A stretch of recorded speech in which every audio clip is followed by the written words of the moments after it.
Começa agora a Revista Nacional. Apresentação: Carlos Vítolo. No ar, entrevista. Tá aí, portanto, os nossos amigos, presidente do Sindicop, o Gilson Barreto. Gilson, bom dia, ouve bem, tudo certo? Tá em São Paulo, Gilson? Bom dia, Carlos, tudo bem? Ouço bem, sim. Estou aqui em São Paulo. Sempre na correria, não é? Nosso amigo, o Donizete Rodrigues, faz tempo que o Donizete participou aqui, eu cobro ele. Vem, Donizete, falar. Conheço esse menino há muito tempo, tem bastante conteúdo, né? Bom dia, Doni, ouve bem? Tá mudo, Donizete, seu microfone tá desligado. Liga aí. Bom dia, Carlos, bom dia, Gilson, bom dia aí aos nossos irmãos policiais penais. Tudo bem, trabalhando bastante, mas tudo tranquilo. Como sempre, né? Tem uma luz aí pegando bem em cima de você, acho que tá... não, aí fica escuro. Eu acho que aí acho que fica muito escuro. Mas tá bom, não, dá para ver sim, tá jóia. Beleza. Como o Donizete disse aí, já muito trabalho, não é? O Gilson também naquela correria toda, tanto que está dando a entrevista para a gente lá de São Paulo. Vai preparando aí o seu comentário, a sua pergunta, tá bom? Ô Gilson, deixa eu começar aqui pelo Gilson, enquanto o Donizete se organiza ali.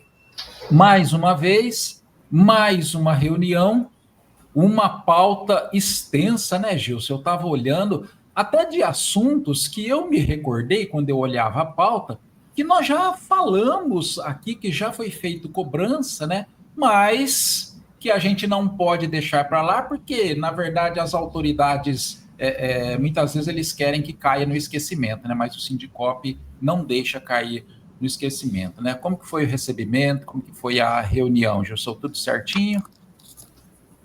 Carlos, desculpa aí. Carlos, a reunião foi boa, né? Mais uma vez, uma boa reunião. Igual você falou, a pauta, ela se repete. Então, assim, o que a gente insiste, né, tem feito, e agradece aí a recepção do diretor-geral da Polícia Penal, e entende também, né? Porque a gente está num momento de reestruturação.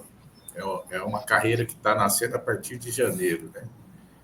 Os desafios, eles são gigantes, imensos, mesmo para ele que é o gestor, porque a categoria nem se diga, né?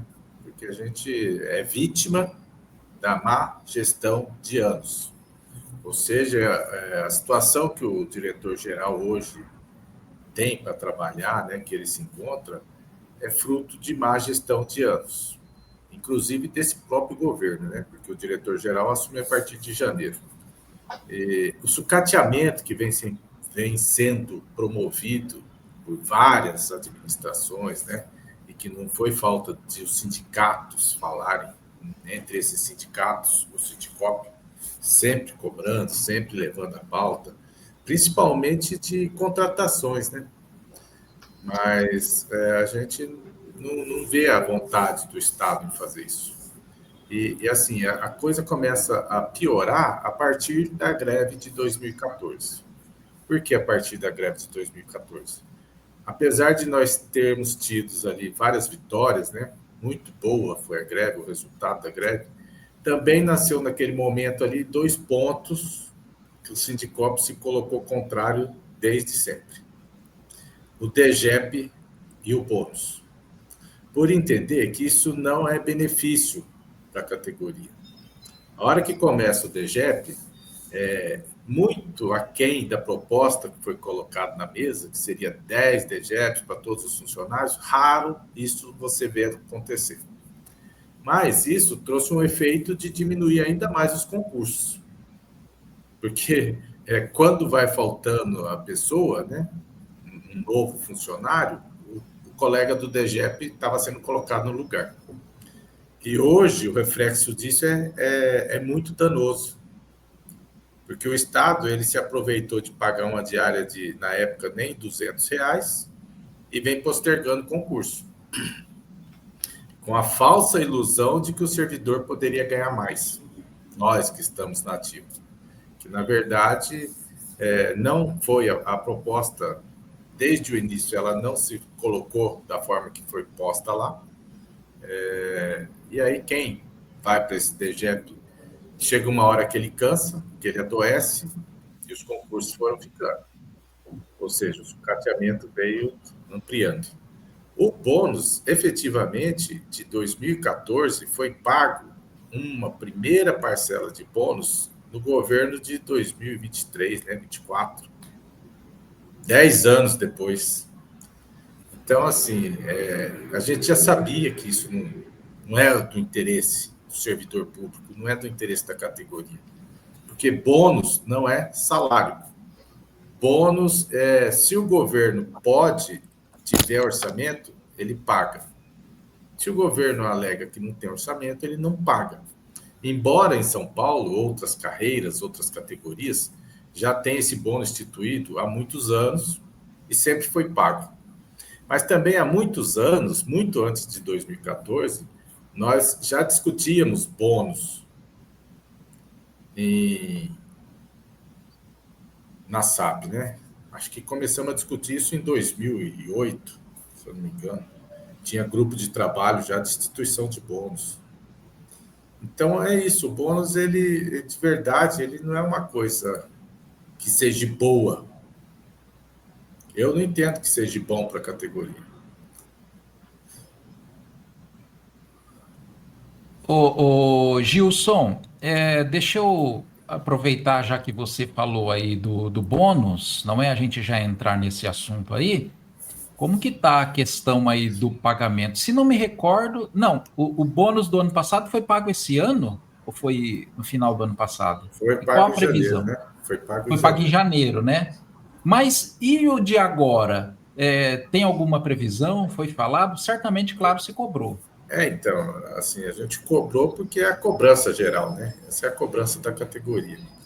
E aí, na reunião passada, o diretor já tinha dito, e o secretário, lá em fevereiro, quando nós tivemos reunião também, ele já tinha dito que estava já em andamento, né, em curso, os grupos de trabalho aí responsáveis por isso, que poderia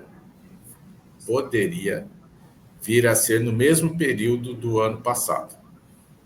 E no ano passado, a promessa é que seria em outubro, né? E efetivamente foi pago em janeiro. Mas como o do ano passado, se eu não me engano, foi o primeiro bônus que foi pago, ou o segundo, entende-se que a situação já ia entrando numa rotina e que seria mais fácil, né?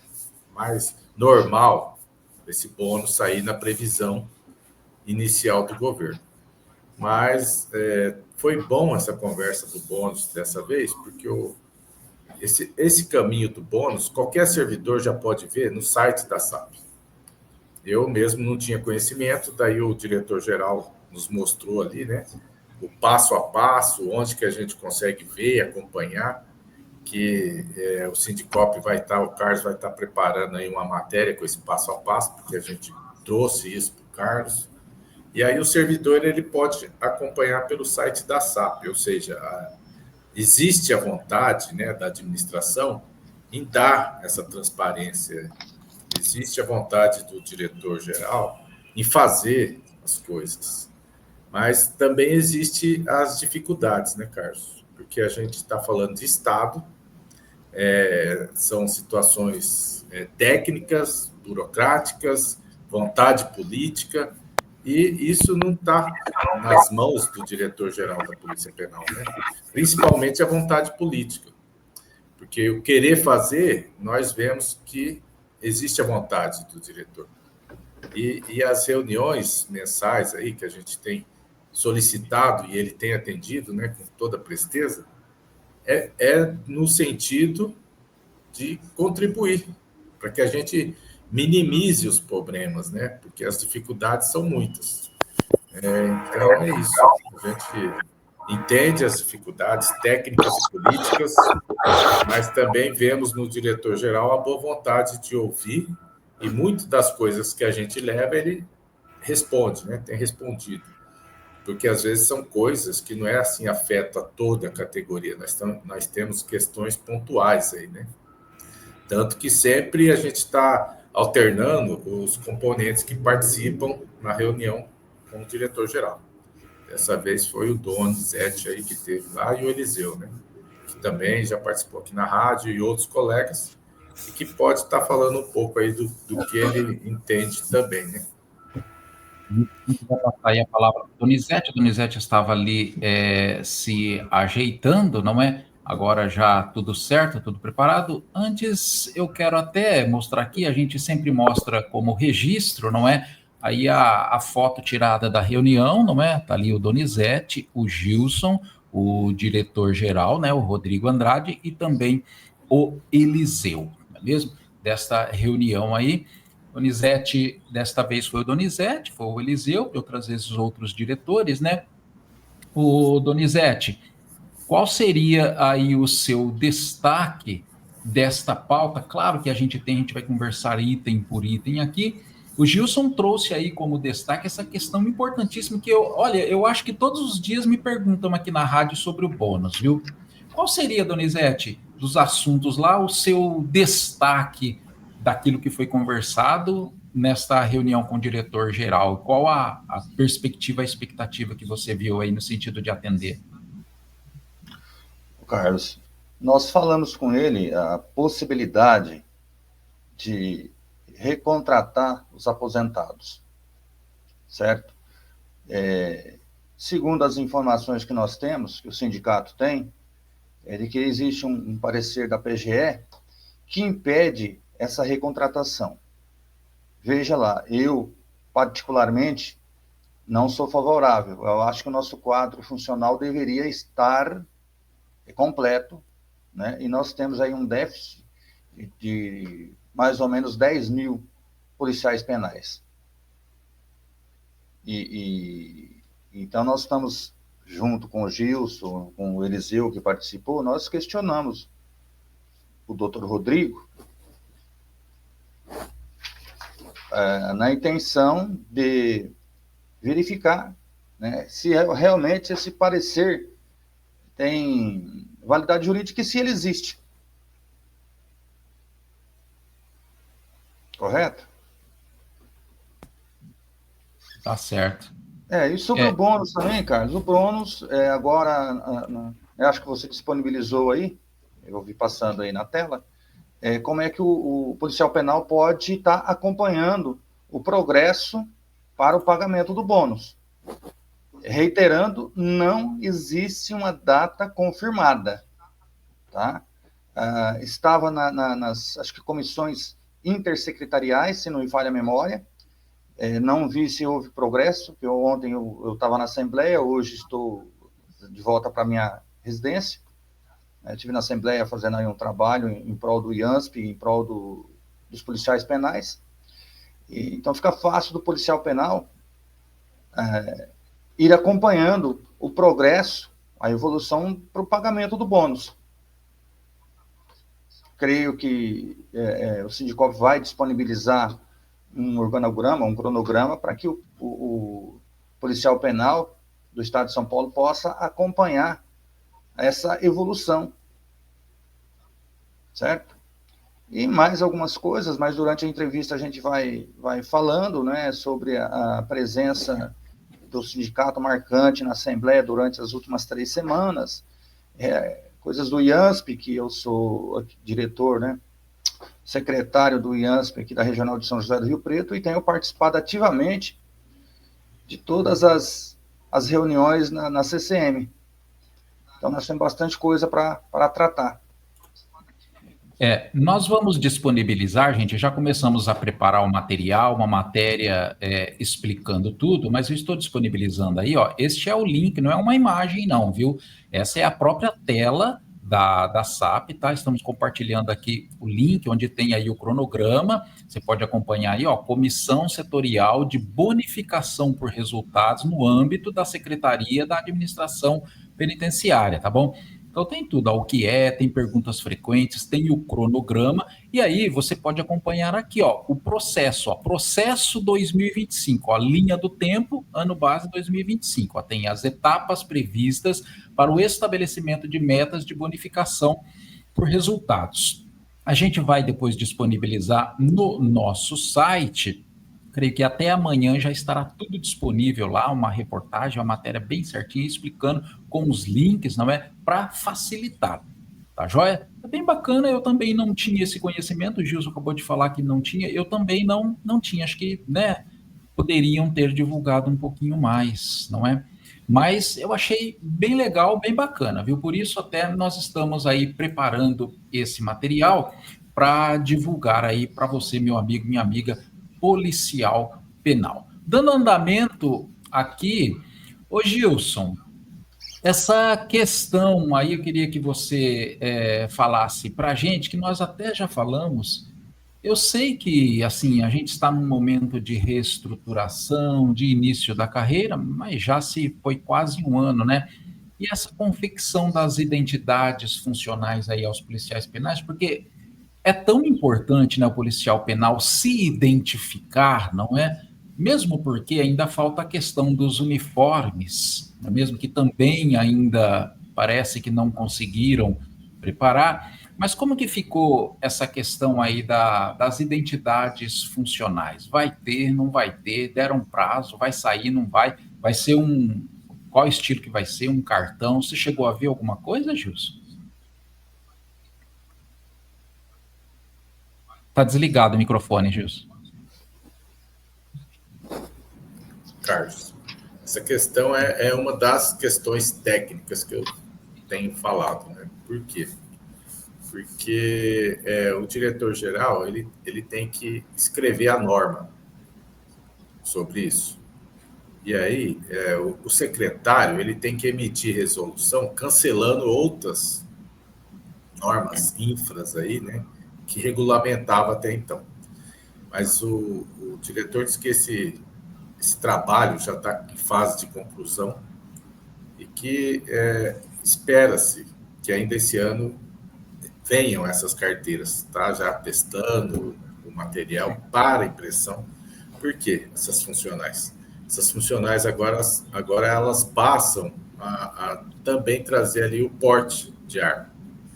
Ah, legal. E aí a gente tem uma questão que estava lá em discussão, o porte de arma do pessoal da ativa é um porte funcional a partir de então. E o pessoal aposentado não tem. Estava na discussão se o pessoal teria uma funcional diferente do pessoal da ativa, o aposentado.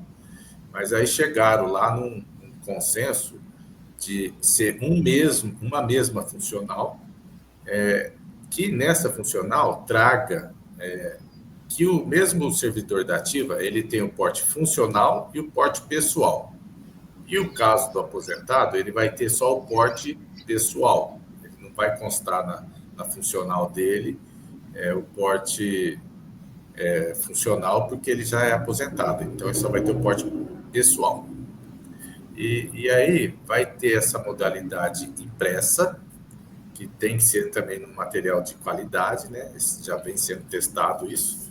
E também vai estar disponível no SOU. As funcionais digitais, elas vão estar disponíveis no SOU.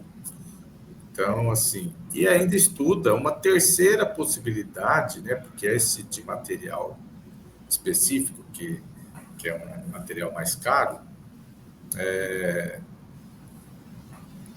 pode a pessoa não ficar andando com ele sempre, né? Para você ter uma questão mais barata, até pela falta da internet em determinado momento, está estudando aqueles cartãozinhos que nós já tínhamos, né? Porque a gente já tem funcional que é um cartãozinho.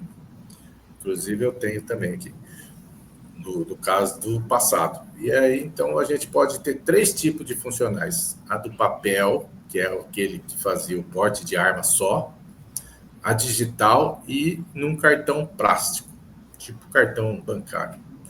Mas isso já está bem adiantado, em fase de conclusão, né, segundo o diretor-geral. Mas são essas questões técnicas de avaliação de material, de como fazer, onde disponibilizar. Então, mas vai ter, tanto aposentado quanto o da ativa, vai ser o mesmo material para todos, com essa ressalva do que o ativo tem o porte, pode ter o porte funcional, que todos vão ter, né? E o porte pessoal, porque tem colegas que não têm a arma dele também, né? Para a defesa pessoal dele. E o aposentado, nessa identificação, vai constar só o porte pessoal. Legal, tá aí. Sobre a questão, nós temos anunciado todos os dias aqui na Rádio Sindicop, produzimos até reportagem e conteúdo sobre a questão das inscrições para o concurso de policiais penais, que começa no próximo dia 3 de novembro, né? Disponibilizando ali 1.100 vagas, que já havia sido prometidos até alguns anos atrás, mas que agora, né, finalmente saiu com as mudanças, né? Uma das mudanças, né, Gilson, com a questão aí da obrigatoriedade do curso superior, não é? É uma novidade essa. E aí tem uma questão na pauta, que eu creio que está ligado a isso, essa questão aí de escalas e ordens de serviços adequadas, né, em virtude aí da realidade atual do sistema prisional, que a gente sabe que é o baixo efetivo de policiais penais, principalmente aí na carceragem, que leva aí a sobrecarregar, né? E foi falado sobre isso lá com o diretor-geral? Qual foi a resposta dele? Qual a perspectiva aí para os próximos anos? Está em elaboração também, né, Carlos? Um novo POP, Procedimento Operacional Padrão. E aí, a questão hoje, que é o gargalo nosso aí, é a falta de servidor. Nós temos um déficit de mais de 10 mil servidores. Essa é a realidade. E o sistema continua do mesmo tamanho. E assim, esse número de servidores ele vem caindo dia a dia. Falecimento, desoneração, demissão, aposentadorias, né? Muitas aposentadorias. E o sucateamento que veio sendo promovido, ele coloca o administrador e o servidor que tem que executar o trabalho em xeque, porque a população prisional ela voltou a aumentar. Na pandemia teve uma queda de população prisional, mas as nossas estruturas de unidades prisionais elas continuam e a população carcerária aumentando. E aí você tem muitas ou em todas as unidades essa questão do déficit de funcionário, né? Porque, infelizmente, a cadeia não pode parar. E aí é que a pressão que a gente vem fazendo e durante o grupo de trabalho, né? Como sempre foi falado, inclusive desde o princípio, a ideia era do secretário, a gente ficou até animado com a possibilidade de contratar os colegas aposentados para trabalharem na parte administrativa, até porque tem muitos colegas que querem. E aí a gente, então, passou um ano de grupo de trabalho e, no apagar das luzes, veio a conversa que a PGE, com um parecer, entende que não pode. E foi a conversa que o parecer da PGE. Só que o parecer não foi apresentado. E eu gostaria muito de ver o parecer, porque a PGE não legisla, ela não faz lei. Parecer não é lei, principalmente eu tendo conhecimento que em outros estados existe a contratação de policiais penais aposentados. Porque se existe em outro estado da federação, não é proibido existir no estado de São Paulo. Então, o que tem no estado de São Paulo é falta de interesse, falta de vontade política e uma intenção, né, com todo respeito, que a gente vem falando do plano B faz tempo, né, Carlos? É de uma possível terceirização. Porque não tem outro jeito. E aí, nós que estamos lá dentro trabalhando, a gente se depara com essa situação da pressão, né? Porque a cadeia não pode parar. A pressão de você ter que estar em 2, 3 postos, porque não tem servidor. Mesmo com o DGEP, e também assim, não tem o número de DGEP, porque a DGEP não é só falar DGEP, DGEP é orçamento, né? Ela reflete dinheiro também no orçamento do Estado. E aí você não tem um número suficiente aí para estar contratando. E hoje, principalmente aí com o curso de nivelamento, os colegas estão rodando 24, 36 horas no ar, da forma que foi posta. Isso foi alvo de discussão na Assembleia Legislativa entre o deputado Reis e o secretário Marcelo. Isso é público. Porque não é que o sindicato é chato, que o sindicato está falando a real e faz tempo. O que não tem é vontade política. De governos passados e do atual, piorou.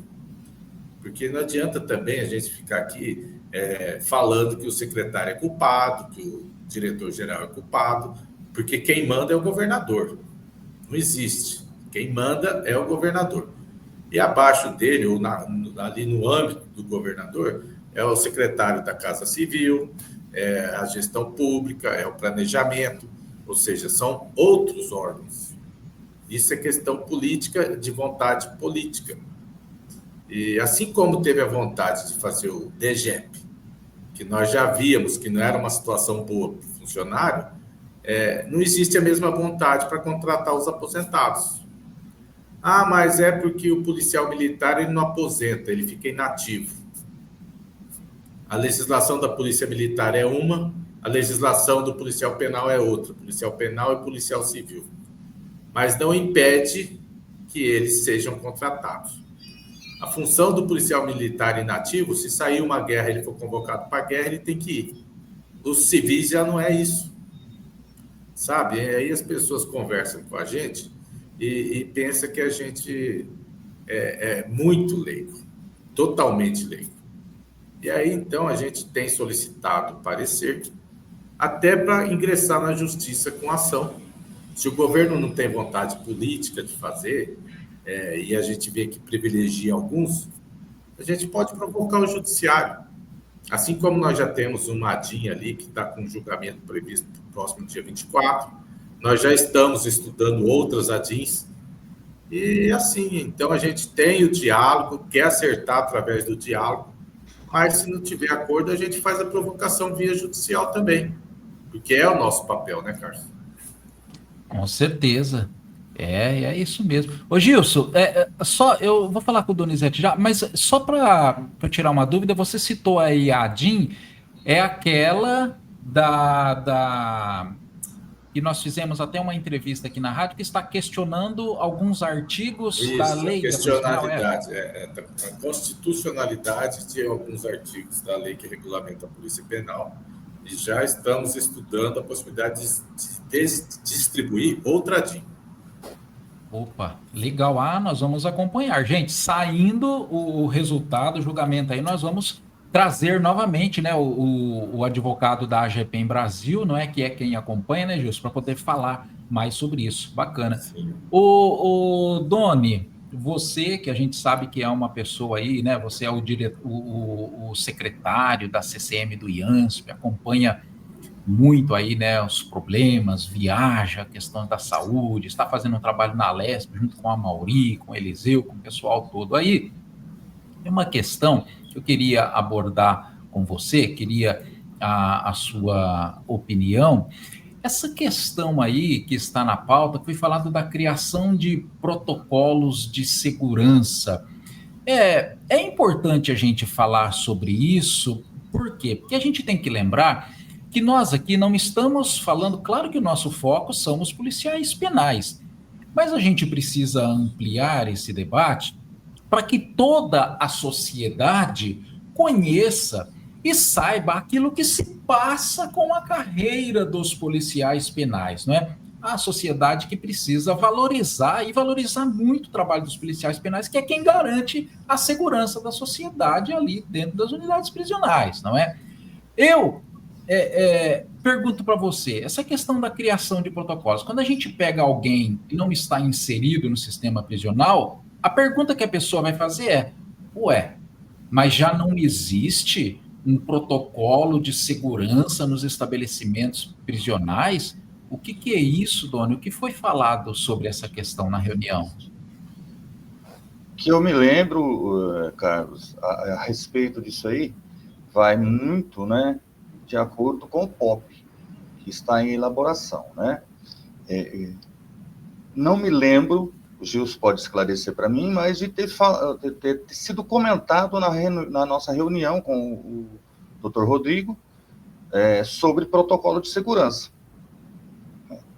O que tem para nós é o regimento interno padrão, que ainda está em validade, né, Carlos?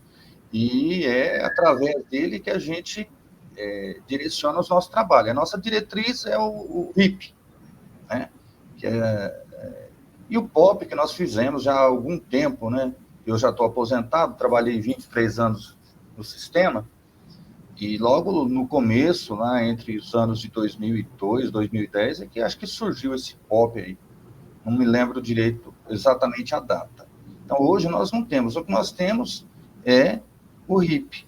E esperamos aí com o advento do novo regimento, né, do novo POP, aí, de operacional padrão do policial penal, que já traga no seu bojo esse protocolo de segurança, porque é bastante importante. Muito embora hoje, com as unidades prisionais praticamente 100% automatizadas, é bastante seguro. Basta que o policial penal faça seu trabalho de acordo. E eu sei que todos têm capacidade para isso. Portanto, nós não temos visto mais, dentro dos âmbitos das carceragens, policiais penais feitos reféns. Né? Evidentemente que precisa melhorar bastante coisa. Algumas unidades prisionais têm um sistema um pouquinho mais seguro do que as outras, e como a gente não precisa inventar, basta copiar, basta que o governo, né, faça essas alterações para que o trabalho do policial penal dentro das carceragens se torne ainda mais seguro. Né?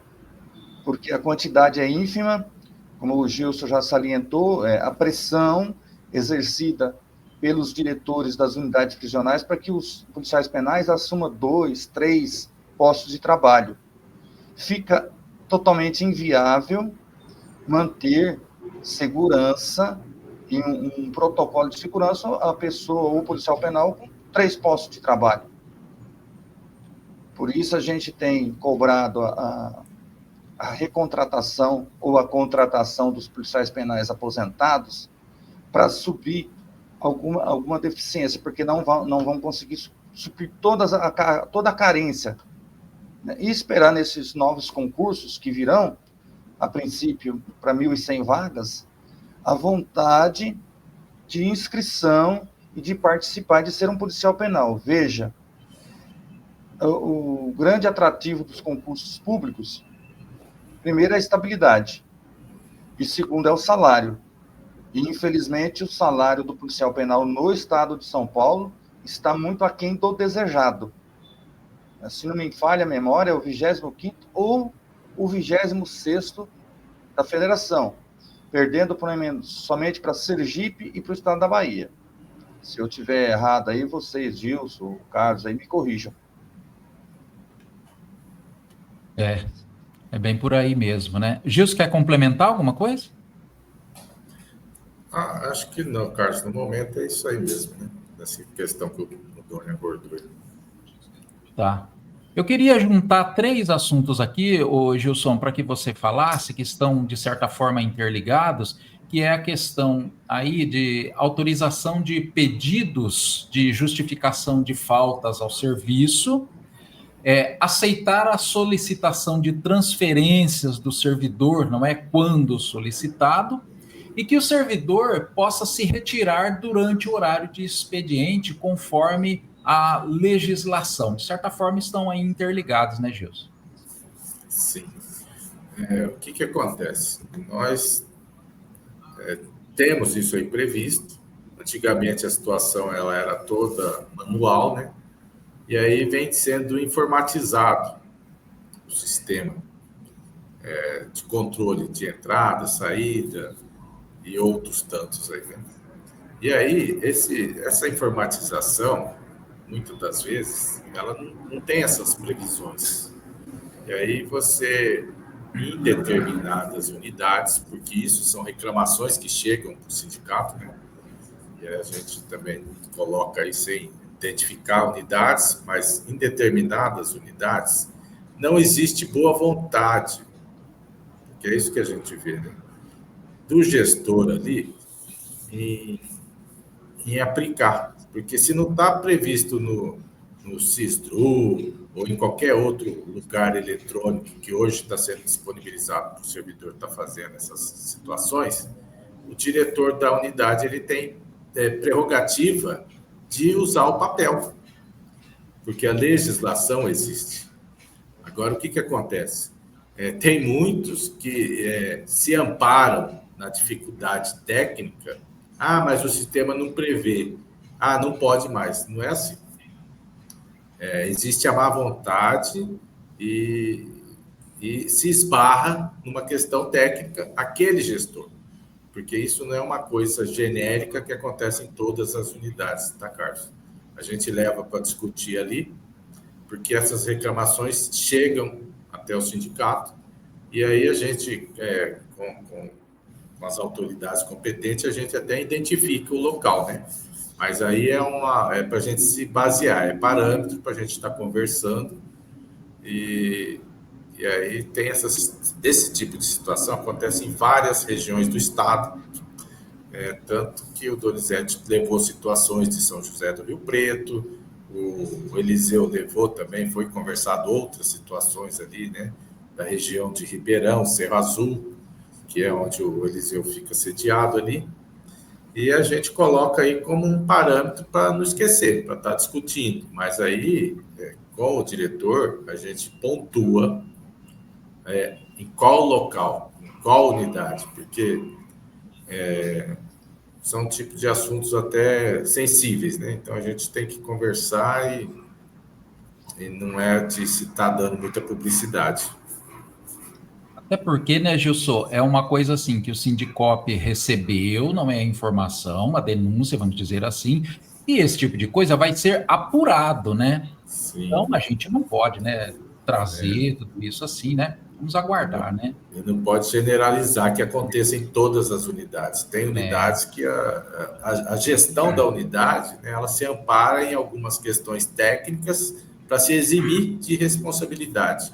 Mas se existe a legislação, o que manda é a legislação. E o diretor não foi tirado a prerrogativa dele fazer o papel dele. Ele tem só que ter coragem de assumir e escrever. Embora o sistema não prevê, está que o funcionário, né, o policial penal, tem o direito. Aí também cada caso é um caso, né, até por essa situação, porque você tem um déficit funcional, você tem que avaliar outras situações, né, num contexto maior. Não é só simplesmente vem a denúncia e a gente vai para algum tipo de ação sem saber todo o fato que acontece naquela unidade. Faltou um item aqui, Gilson, eu esqueci de passar para você, que também foi solicitado essa questão em que cesse os descontos de 1/3 do dia de trabalho, né, pelos atrasos lá de 15 minutos, né? Isso aí é outra coisa que está prevista na legislação, né? A pessoa ela tem o direito de pagar, mas ela tem um limite de atraso de 15 minutos. É previsto em legislação. Aí ela tem que fazer o pagamento desse 15 minutos atrasado no mesmo dia, ou se for o caso do turno da noite, amanhã. Ele entra hoje, se eu não me engano, não pode pagar antecipado, tem que pagar amanhã na saída. Aí é previsto isso. E tem um número de vezes que isso pode acontecer, porque senão é para ser descontado. É previsto ser descontado também, né? Então, o servidor, ele tinha que conhecer o estatuto, né? Na nossa época não tinha a lei da Polícia Penal. É básico o servidor conhecer o estatuto do servidor público estadual, civil. Por quê? Nós temos direitos, mas nós temos deveres. Desde que você está cumprindo com os seus deveres, você tem o direito de reivindicar seus direitos. Mas, infelizmente, também não é muito assim, né, Carlos? Porque tem gente que quer mais direito do que cumprir com os deveres. E aí você está sujeito a N situações aí. Gente, é sempre importante a gente lembrar que nós temos um departamento jurídico extremamente atuante, e quando você estiver, você, meu amigo, minha amiga policial penal, está com dúvida, chame o jurídico, faça uma consulta, pergunte, não é? Tire a sua dúvida, é sempre muito importante, o pessoal atende você rapidinho, te responde, até mesmo pelo WhatsApp, né? Você pode manter o contato com o nosso jurídico aí, tirar dúvida do que muitas vezes você achar que está fazendo algo correto, achar que é o seu direito, mas na verdade não é. Como o Gilson disse agora, existe um limite.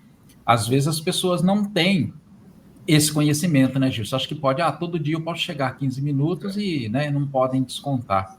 Então é sempre muito importante aí o pessoal também manter contato com o nosso departamento jurídico, não é mesmo? Ô, Donizete, quando você ainda trabalhava, você falou agora que é aposentado, o Gilson também, não é? Naquele tempo se falava bastante em permutas, porque agora foi conversado também, não é? Uma solicitação aí de autorização de permutas entre os policiais penais. Não é? Aliás, outras vezes eu até já conversei com o Gilson aqui na rádio, que também foi solicitado, mas mais uma vez foi conversado isso, foi solicitado, existe a possibilidade ou não? O governo, a SAP, a diretoria da Polícia Penal é contra realmente? O que disse para nós o Dr. Rodrigo, né, que não é crível a permuta entre profissionais, tem que seguir as LPTs, né, LPTR e LPT geral. Então, permuta entre policiais penais, a meu ver, né, desde que foi extinta essa possibilidade, e nela não volta, e não voltou até agora e não volta, Carlos. Tá? Né? Pelo que eu entendi, né, doutor Rodrigo deixou bem claro que a possibilidade é quase zero de haver permutas entre policiais penais. Acho que essa questão aí que você comentou agora, né? Aquela hora você comentou também sobre os aposentados, o Gilson também comentou, acho que são duas questões que parece assim que não vão avançar, não é? Pelo menos neste momento, né? Ô Doni, já queria que você falasse aí também sobre uma outra questão que é mais direcionada aos antigos AEVPs, né? Hoje todos policiais penais, mas só para a gente compreender, vamos falar assim, né? Os antigos AEVPs aí, que acabam tirando plantões nas muralhas aí o dia todo, né? Em virtude, mais uma vez, do que o Gilson comentou aí, né? Esse déficit, essa falta de servidor, não é? E acabam tirando o dia todo aí de forma ininterrupta, né? Ali, sem ter quem rende a pessoa, o que é realmente uma crueldade, não é? Como que foi conversado isso daí? A questão do concurso vai resolver? Como que pode ser feito? O que o diretor-geral comentou sobre essa questão, Doni? Olha, agora, Carlos, como o advento aí da Polícia Penal, né, e os cursos de nivelamento, tanto o antigo ASP pode ir para a muralha, né, quanto o antigo AVP pode descer para a carceragem. Isso vai muito de cada profissional. Realmente está difícil para os antigos AEVPs e para os antigos ASP, não é? Hoje todos os policiais penais, muito pior. Porque se antes eles tinham uma escala, de, se não me falha a memória, trabalhava 3, descansava 3. Até porque ele tem que estar atento na vigilância às 12 horas do plantão. E hoje, com a falta, com esse déficit funcional, não tem como mais fazer isso aí. Acredito que cada unidade administrativa, a prisional administrativa, o diretor tem o poder, né, de estar fazendo uma escala de revezamento entre os policiais penais que cobrem as muralhas. Até porque esses profissionais são responsáveis hoje por escolta de presos internados, para escoltas de preso para atendimento externo, tanto de fórum como de hospitais, né? De atendimentos que são necessários, a presença física da pessoa reclusa, do custodiado pela SAP. Então, aumentou em muito o trabalho e diminuiu demais o número de funcionários. E a previsão de 1.500, em torno de 1.500 aposentados esse ano, 1.500 o ano que vem, e isso vai minorando um número que já é pequeno. Se a gente fizer uma conta por cima aí, são 1.100 vagas para esse novo concurso.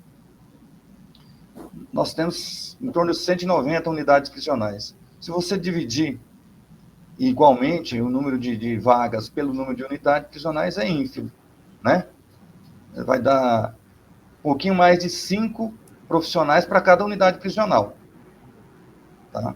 Sendo que 5, se você for contar, levar assim, que o turno da noite sempre teve menos funcionários, talvez cubra um turno da noite de uma unidade prisional.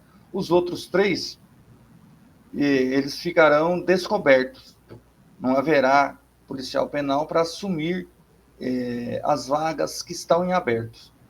Esperamos que o concurso seja bom, que haja interesse de participação, porque é uma medição. Esse próximo concurso aí, nós vamos ver se tem pessoas com nível 3º grau interessadas em participar do concurso. Porque eu vejo a condição salário importante demais, né? Se não me falha a memória, 5.000 e alguma coisa para início de carreira. E isso para um concurso que é estadual, onde esse novo policial penal, com certeza, assumirá uma unidade prisional em São Paulo, né? Porque ele não é regionalizado, se ele é estadual, ele vai, com certeza, para São Paulo, e seguindo a LPT, os mais velhos que estão na lista lá, inclusive teve um fato lá de um policial penal que está há 13 anos como o primeiro da lista, se não me falha a memória, ou primeiro e segundo, né, Gilson? Então essa lista precisa andar. Para que ela ande, tem que ir um novo funcionário para essa unidade prisional, para ele poder ir para a unidade que ele pleiteia. Eu vejo, assim, com bastante cautela essa situação desse concurso, o provimento dessas vagas, e torcemos muito para que elas sejam supridas, né? Porque a gente sabe, 1.100 vagas no edital, porém esse número pode aumentar de acordo com a necessidade. E se a necessidade são 10.000 policiais penais hoje, ela deve ser suprida. Mas tem todo esse detalhe que o Gilson levantou, da precarização para possível terceirização. Então, a gente tem que estar muito atento. Os sindicatos têm que estar muito atento para estar vigiando essa condição, né? Ou melhor, né? Vigiar é um termo muito... a gente está fiscalizando essa condição.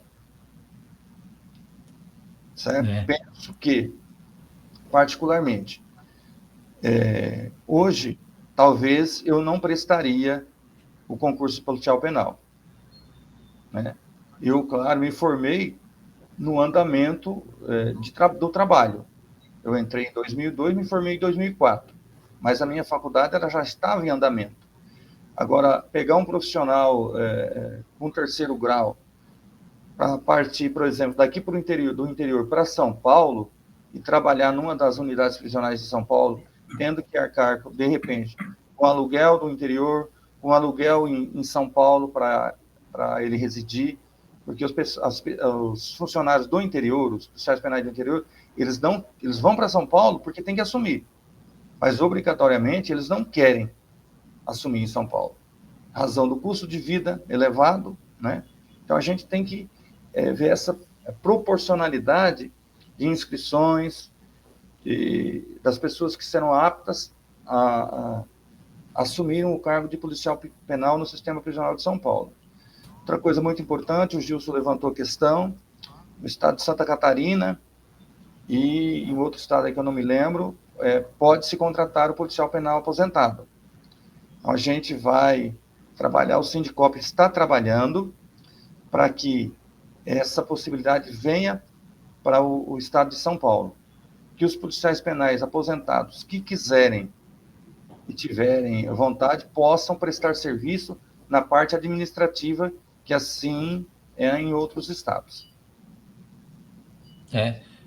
Mesmo porque até pouco tempo ainda, não é?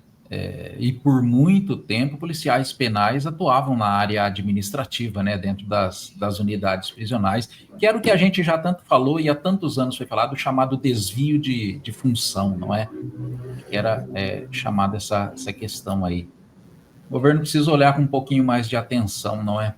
Para a polícia penal. Sobre a questão dos vencimentos que o Donizete comentou aí, para este concurso, corresponde aí aos valores fixados do nível 1, que é o valor de R$ 4.695,60.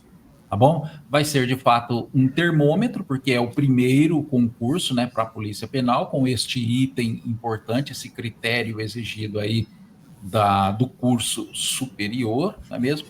A gente vai aguardar aí, abertas as inscrições do dia 3 de novembro a 8 de dezembro, né? Lembrando, né, minha gente, que tem a questão da idade, 18 anos aí até a data, não é? E 35 anos também aí até a data de encerramento das inscrições. 18 anos até a data da posse e 35 até a data de encerramento das inscrições, ou seja, até o dia 8 de dezembro a pessoa tem que ter 35 anos, não é mesmo? Ô Gilson, a gente sempre fala de valorização dos policiais penais, mas agora a gente queria falar um pouquinho sobre a questão até que foi prometido para os policiais penais mais antigos, né? Eu creio que até a maioria, talvez, não sei se aposentado já, durante aí a transformação da carreira, da questão de que o salário acabou ficando defasado, principalmente as antigas classes, né, 5, 6 e 7, não é? Isso foi conversado? Existe alguma possibilidade? A gente sabe que muita gente até reclamou, não é, da mudança, e falou, eu perdi aqui, eu perdi ali. Isso foi conversado, essa questão? Como é que é? Sim, e bastante, né? É assunto recorrente até. Mas antes, deixa eu perguntar, Carlos, esse valor aí, você já colocou a insalubridade ou só o valor fora a insalubridade? Não, esse valor publicado no edital do Diário Oficial, acho que é só o valor correspondente ao nível 1. Subsídio. Só o valor de subsídio. Isso. E aí você vai acrescer 785 de insalubridade, né? Isso. Que vai dar o que o Doni mais ou menos falou aí, pouco mais de 5, né? 5 mil e alguma coisa inicial. Isso. E a questão da promoção, né, que é o primeiro concurso de promoção que vai ter depois da regulamentação da lei, ele prevê lá na lei que nesse primeiro vai ter uma adequação que poderá atingir até 70% da categoria. Que aí você entra nesse assunto da insatisfação, né, da categoria, porque o pessoal não foi promovido, coisa e tal. A possibilidade de sair do 6 para o 7, ela só tem um, ou do 5 para o 6, só tem uma chance. Quando a pessoa já foi enquadrada na letra C. Policial penal 5C, policial penal 6C. Nesse primeiro momento, avaliação técnica, critérios que vão ser colocados, que nós não temos conhecimento, pode ser que esse policial penal ele vá para 6C, 6A, ou 7A, ou 5A, se ele estava na letra C. E aí, o resto é assim, tipo, eu sou policial penal 7 e já estou há muitos anos policial penal 7, só que fui enquadrado no A. poderá chegar até a letra C. E a previsão disso acontecer, que o diretor-geral nos passou, é a partir de janeiro. Então, vai ser publicado aí um edital, né, de concurso de promoção, acho que já foi até publicado, não me lembro, e que vai existir esse reenquadramento, porque é previsão legal e tem um decreto que foi feito aí que regulamenta isso também, né? Então, está sendo trabalhado essa possibilidade. E, infelizmente, não vai ter outra, né? Porque a gente sabe que tem aí colegas que estão há muito tempo já numa determinada uma classe, né? 4, 5, 6, mas você tem critérios, né? Porque antigamente você tinha promoção por merecimento e por antiguidade. E aí você precisa preencher critérios nessas promoções. E nem sempre é disponibilizado um número de vaga naquela classe que você se enquadrava, né? Então, nesse primeiro momento, o que está previsto acontecer, que o diretor nos passou, é isso. Quem está numa letra C pode ascender, pode ser promovido por 5, por 6, para o 7. Agora, quem foi enquadrado numa letra A, 4, 5, 6 ou 7A, e que esteja há muito tempo já, né, naquela classe, ele pode até ir até a letra C. Poderá. Não é que vai todo mundo, porque na lei já diz que até 70%. Né? Então, mas existe o grupo de trabalho, foi trabalhado essa diretriz, e a previsão é essa que foi nos passado, e a partir de janeiro. Pois é. E aí, Gilson, eu vou trazer já aqui o questionamento, a colocação do nosso amigo o Augusto Trigo, não é? Aquela velha história, né, Gilson? Obrigado, viu, Trigo? Trigo sempre participando com a gente aqui na Rádio Sindicop. Caro presidente Gilson, nossa luta sobre a nomenclatura continua a bel prazer do judiciário. Infelizmente, nenhuma motivação por parte do DGPP, Gilson? Infelizmente, até porque ele não tem essa competência, né? Por ele, eu até acredito que ele concordaria que tinha que excluir. O nosso pedra no sapato, né? O calcanhar de Aquiles do servidor público do Estado de São Paulo se chama PGE, porque nós tivemos reunião lá na SPPrev, com o vice-presidente da SPPrev e o corpo técnico ali que assessora, e o próprio presidente da SPPrev nos disse que aquilo não é orientação da SPPrev, aquilo é orientação da PGE, que a PGE foi lá e fez um parecer que a PGE... Então, assim, para que lei? Se a PGE, ela fala mais do que a lei, ela legisla. E, em alguns casos, a PGE, porque a gente mexe com o processo toda hora, ela tem mais voz do que o desembargador. Ah, mas tem um parecer aqui da PGE que diz o contrário. O parecer ele passou por cima da lei, do decreto. No entendimento do juiz.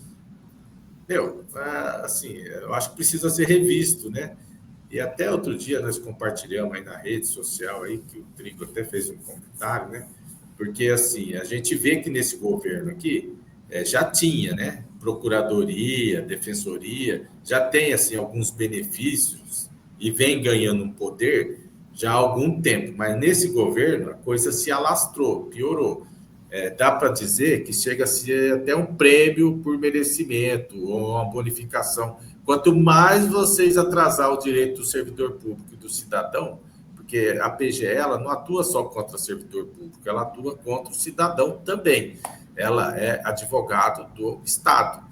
E você vê que eles atravancam tudo quanto é processo e assim, direitos nossos, né, que a gente tem que ingressar na justiça, abarrota o judiciário com causas que o governo ele faz errado, aí ele perde, e aí vem tantas situações, né, os calotes de precatório, aí vem um governador, diminui o pequeno valor que era 30 mil para 15, ou seja, é golpe atrás de golpe, porque não tem outra palavra para falar. O Estado brasileiro, no seu todo, os entes federativos, União, Estado e município, eles vivem de dar golpe na sociedade e nos seus servidores. É isso que acontece. E isso é alicerçado, a hora que eu falo Estado, não é o poder executivo, né? Embasado e amparado pelo legislativo, pelos deputados, na maioria de estados, vereadores no município e Congresso na União, deputados e senadores. E aí a sociedade continua votando numa maioria que é a maioria patronal, a maioria que representa o agro, o banqueiro, o empresário. E a gente vai continuar desse jeito, né, Carlos? Porque a justiça, ela não foi feita para o pobre infeliz. A justiça é feita para os ricos, para proteger o patrimônio, o bem do rico. E aí a gente fica anos e anos e sendo lesado, porque a hora que o Estado perde, vamos fazer uma lei aqui para beneficiar, vamos fazer uma lei para lesar o trabalhador, para lesar o servidor, para lesar a sociedade. Então, tipo, a nossa luta é enxugar gelo, principalmente a hora que o trabalhador, o povo, que é a sua grande maioria trabalhadora, continua votando em pessoas que têm uma pauta diferente da dela, pauta antagônica, pessoas que elas têm outros interesses, ela não está preocupada com o seu interesse de pobre miserável. Então é isso, né? É uma coisa bem grande, é bem amplo, é maior do que as pessoas pensam. E aí você vê servidores apoiando gestos, atos do governador que está aí. Você faz uma crítica a, inclusive, pessoas do nosso meio que são filiados. Faz uma crítica em rede social, vem lá o cidadão em defesa do governador. Então, para esse cara, a coisa tá boa. Porque a hora que eu estou aqui lutando por direito, para mim e para a categoria, e a categoria está apoiando o governador, então a categoria está contra ela. Porque é isso que nós vivemos, né, Carlos? Nós somos aqui o porta-voz. Nós estamos à frente de um sindicato, que é um instrumento de luta do trabalhador, e que a gente faz a nossa parte. Mas a categoria, ela quer culpar o sindicato, mas ela atua em favor do patrão. Sabe? A pessoa tem que pensar, tem que ser mais esclarecida. E aí as dificuldades, elas são essas aí. Porque, assim, o executivo é um poder, o parlamento é outro poder e o judiciário é outro poder. Outro dia eu vi um comentário aí, até do Gilmar Mendes, que os advogados acessam muito a justiça. Se não for para acessar a justiça, acaba com o poder judiciário e com as regalias que esses caras têm. Todos, a começar do STF, vem descendo. Tribunais estaduais, todos. Porque são regalias. Aqui no Brasil, a aposentadoria era até 70. Aí começou um movimento da lei da bengala pelo Poder Judiciário, por desembargadores, porque achava que tinha sua faculdade mental ainda boa, plena, que podia trabalhar até os 75. Cheio de regalia, altos salários, mas o trabalhador comum não tem. E aí aumentou a idade da aposentadoria para todo mundo para 75. E as pessoas, elas não veem isso. É mais fácil vir aqui falar do sindicato A, B ou C e não ver como que funcionam as coisas, né? Então, falta interesse, falta cultura, falta se reconhecer, né? Se ver onde que você pertence. Se você não é investidor, você não faz parte de uma elite, né? Então, é isso, Carlos. É uma situação que ela é exaustiva, mas tem hora que a gente tem que ver se consegue acordar, né? A categoria, as pessoas, porque não adianta enxugar gelo.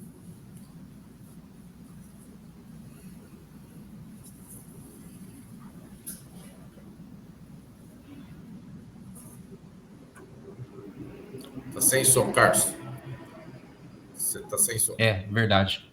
As casas, eu dizia que as casas legislativas, o Congresso, as assembleias legislativas estão longe, né, de serem dignas de serem utilizadas deste apelido de Casa do Povo, né? Porque de fato quem está ali não é. Será que de fato representa o povo, não é? Pega ali, né? Como o Gilson acabou de dizer, né? Quem é que está ali, né? Qual a função, não é? Qual o cargo que ocupa, né? Que papel que tem na sociedade? Povo não é, né? Porque o povo está trabalhando, né? Povo não é. Não é fácil, viu? Donizete, meu amigo, olha só. A gente tem ainda um tempinho aqui, já são 10 horas e 16 minutos. Aí, o policial penal precisa sair da sua casa e se dirigir até a unidade prisional para trabalhar, para exercer suas funções, mas ele nunca deixa de ser policial penal, né? Ele não vai ser policial só a hora que chega dentro da unidade, ele precisa garantir, precisa ter a sua segurança, como o Gilson falou antes aqui, da questão da arma pessoal. Aí o policial penal vai para a unidade e leva a sua arma pessoal. E já teve um problema que já foi falado outras vezes aqui na Rádio Sindicop, que é a falta de sala de armas adequadas, não é? Para que o policial penal possa guardar, não é, de forma segura, não é, ali a sua arma particular, e aí não tem esse local adequado aí para poder fazer a cautela, né? Isso foi conversado. Eu não sei se existe, até o Gilson Donizete pode falar, se existe alguma unidade que se tem isso, porque também isso pode acabar sendo aí um problema que talvez não atinja todas, né? Pode ser que tenha uma ou outra unidade que tenha e que sirva de exemplo, né? Donizete, foi conversado sobre isso, qual foi a resposta? Porque é um problema tão grave, né? O cara vai trabalhar, deixa a arma dentro do carro. O Gilson pode esclarecer, mas eu não me lembro de ter sido comentado sobre acautelamento de arma nas unidades prisionais, né? Eu acho que algumas têm o local, outras tantas não. Não posso precisar. Eu sei que na unidade que eu trabalhei tinha um local adequado para os policiais penais acautelarem suas armas pessoais. Isso quando, Donizete? Só para a gente ter uma ideia. Repete, Carlos, por favor. Você falou que na unidade que você trabalhava tinha já isso, né? Quer dizer, há alguns anos atrás. Mais ou menos quando isso? Em que ano? 3 ou 4 anos atrás. Em torno, sei, talvez de... Até mais um pouquinho, 2018, 2019. Não sei precisar a data. Certo. Tá? Porque antigamente a gente deixava nossas armas no cofre. Né? Mas depois não. Depois foi feito armários, né? Onde cada policial penal acautelava sua arma e ficava em poder da chave. Né? Um armário dentro de um cômodo específico, e ali só entravam os policiais penais que iam depositar as suas armas.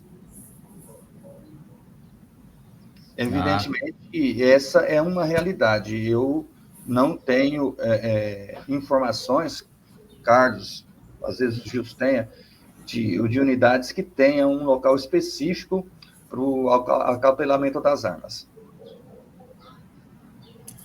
Algumas unidades têm, né, Carlos? Outras não. E ainda para piorar, assim, é um caso muito recente. Tem unidade aí que foi designado, determinado diretor, que proibiu de deixar até no carro, que é para deixar em casa. Ué? E eu levei essa situação para o diretor-geral, né? Então, é assim, tem muito trabalho a ser feito nessa reestruturação, porque o Rodrigo, a gente conversando com ele, a gente sabe que ele é operacional, porque existem essas realidades, né, Carlos? Tem gente que está na SAP porque entrou numa época do concurso, da estabilidade, do salário, não tem perfil. Isso é uma realidade que nós temos que falar. Porque muitas pessoas entram em determinadas áreas pela estabilidade, pelo salário, mas ela não tem perfil para ser trabalhador dali. E nem gestor, né? Porque agora o que acontece? Conversando com o diretor-geral, a gente percebe que ele está focado nessa questão de perfil de gestor. Se você não tem perfil para ser o gestor aqui, você não vai ser. E esse perfil, ele tem que abranger várias condições da pessoa, né? Até de lidar com o corpo funcional, de querer fazer o cofre, né? Porque isso que eu acabei de falar é recente. Não é para deixar no carro, deixa na sua casa. Para que eu vou ter porte de arma para deixar a arma em casa porque o local de trabalho não tem onde eu guardar? Ao invés do gestor ali falar, não, vamos providenciar, porque muitas unidades têm. Mas eu sou o gestor daqui, eu não gosto de arma. Então, você deixa lá na sua casa, mas não deixa no carro, né? Porque o carro está estacionado dentro da unidade prisional, mas mesmo assim é um risco também, né? Porque a unidade prisional, para quem não sabe, tem presos que trabalham na unidade prisional. Os presos estão soltos ali dentro, trabalhando por vários lugares, né? Vários locais. E assim, aí você tem aquela questão de previsão de um servidor cuidar até 5 presos, que é uma coisinha assim, um sonho. Me parece que da OIT, da ONU, de um órgão internacional, um estudo. Aí você vem aqui no estado de São Paulo, a unidade tem 1.500, 2.500 presos, e você tem um padrão funcional por unidade de 160 servidores. Você tem o padrão, não quer dizer que está completo o padrão, né? E aí você tem que cuidar num espaço físico de 600, 800, apenado, algumas vezes com 2, outras uma pessoa. Aí isso é humanamente impossível do olho humano acompanhar qualquer coisa. Pode ser que por meio de câmeras, né, com inteligência artificial, a gente consiga. Porque é o que vem acontecendo hoje com o déficit funcional, né? A gente está vendo não só a automação, mas também trabalhar com muitas câmeras, né? E se forem câmeras boas, que te dê condições de analisar, de aproximar, ou que tenham até inteligência artificial, vai ser bom.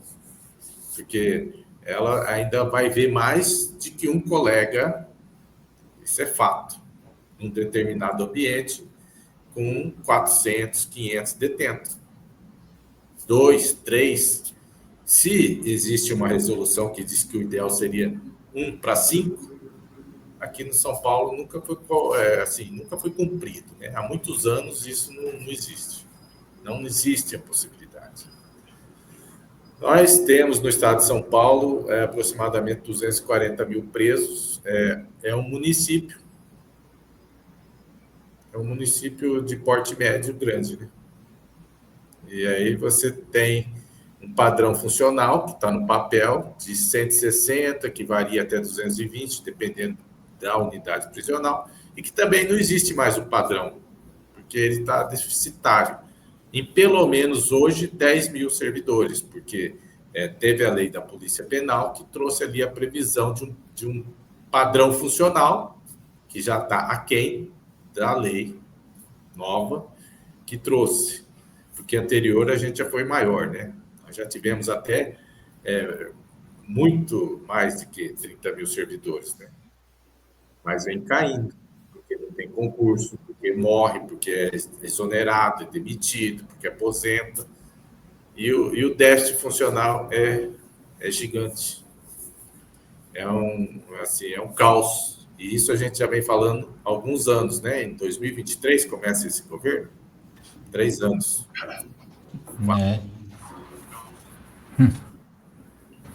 Que coisa, hein? Gente, são 10 horas e 25 minutos. A pauta foi uma pauta bem extensa, né? Diversos assuntos. Todos a gente vai comentar, mas depois nós vamos disponibilizar na reportagem, né? Para que o pessoal acompanhe tudo, leia, né? Item por item, tudo certinho. A gente quis fazer esse programa hoje aqui justamente para mostrar, não é? Que o Sindicop está cumprindo o papel dele. Qual é? Representar você, meu amigo, minha amiga, policial penal, junto às autoridades e fazer as cobranças necessárias, sejam elas quais forem, não é? Sejam denúncias, sejam condições de trabalho, seja lá o que for.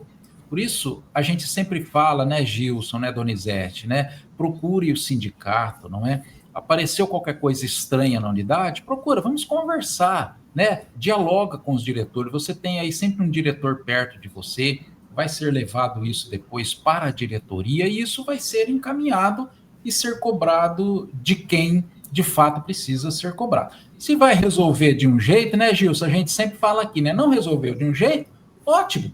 Vamos judicializar, como nós temos aí diversas questões que já foram judicializadas, que estão em andamento, não é mesmo? Tivemos ação de sexta parte, que a gente já fez entrevista aqui, temos o adicional de local de exercício, temos uma série de coisas aí tramitando na justiça para fazer valer o direito de cada filiado, de cada policial penal. Gilson, Donizete, algum item mais que vocês gostariam de destacar diante da pauta, que é longa, assim, né? Tem o Severino aqui, que eu vi ele fazer uma postagem ali, né? Um comentário.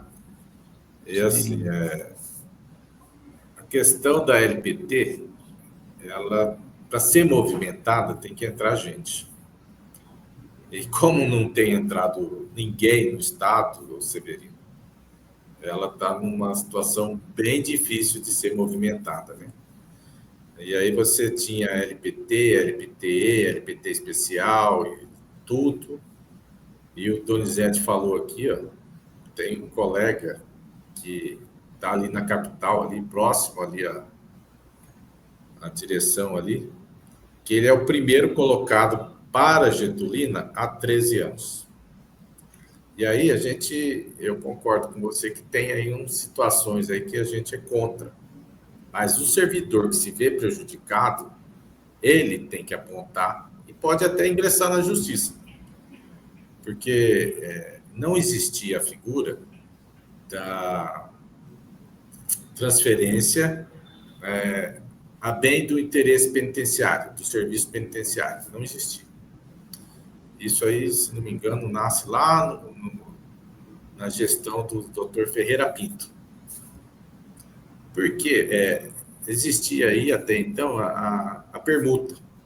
Era a permuta que existia, mas aí os próprios servidores começaram a abusar em alguns sentidos aí, e que quem é antigo sabe do que a gente está falando, e o próprio servidor deu causa a caminhar para a história da LPT.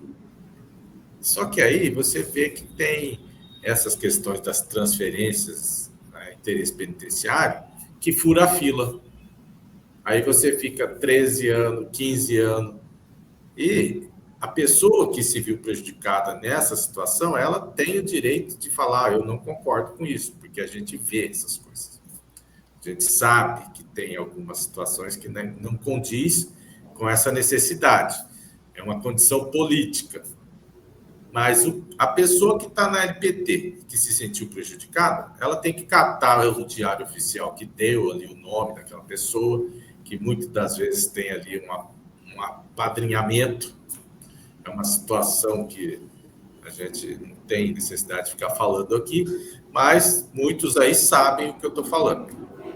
E você ingressa na justiça, fala, eu estou inscrito na regra que o governo criou. Só que essa pessoa aqui entrou ontem no Estado e já foi.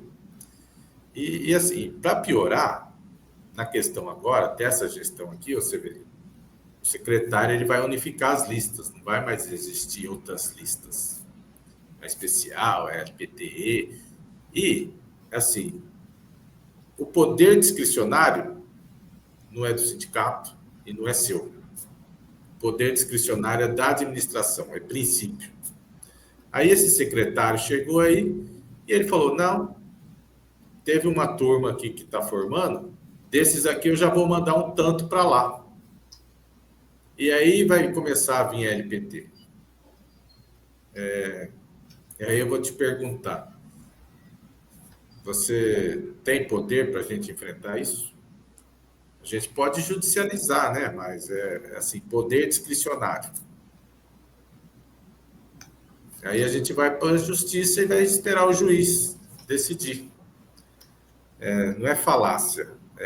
A gente é funcionário público, existe aí o administrador, existe a categoria, igual eu falei aqui, que apoia, porque isso é fato, porque eu compartilho algumas situações aí do governo atual e vem um monte de crítica no meu compartilhamento.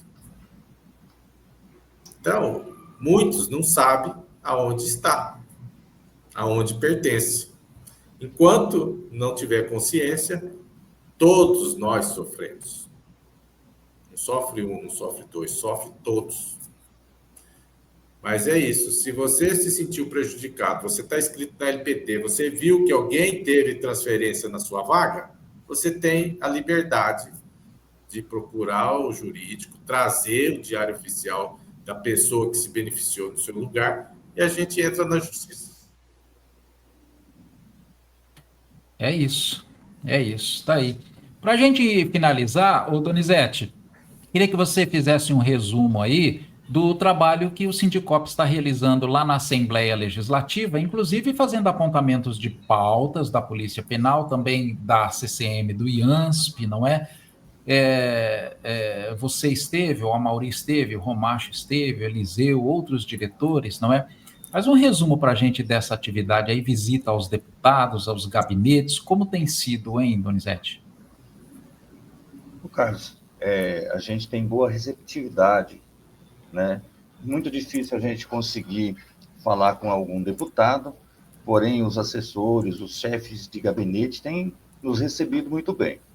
A primeira grande pauta desse mês, começou lá há 3 semanas atrás, foi que de uma reunião da CCM do IANSP, nós tiramos que deveríamos estar colocando junto aos deputados as demandas do IANSP.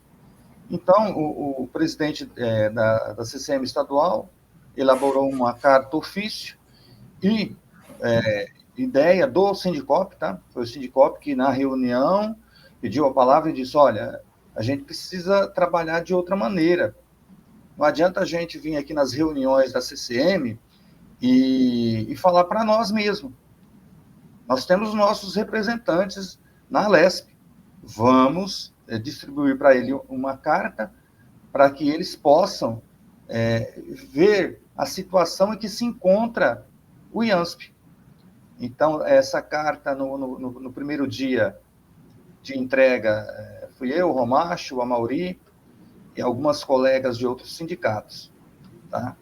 No segundo dia, eu fui sozinho, e nas outras 2 vezes, para terminar de entregar todas essas cartas, em todos os gabinetes, nós deixamos uma carta ofício. Eu fiz esse trabalho sozinho. A receptividade é muito boa, inclusive de funcionários que são funcionários servidores da Alesp, que também são contribuintes do IANSP e que também reclamam, só que eles não tinham noção dessas coisas. Né? E, assim, deixa eu dar uma olhadinha aqui, mas você me fala, no dia 13, o último passado, eu fui para uma reunião com o diretor do DECAM, o Cláudio Strauss, tá? Onde participou eu, como representante da região de Rio Preto, e a Margarete, pessoal da Baixada Santista de Sorocaba. E a gente leva as demandas que nós auferimos dentro dessas regiões. Tá?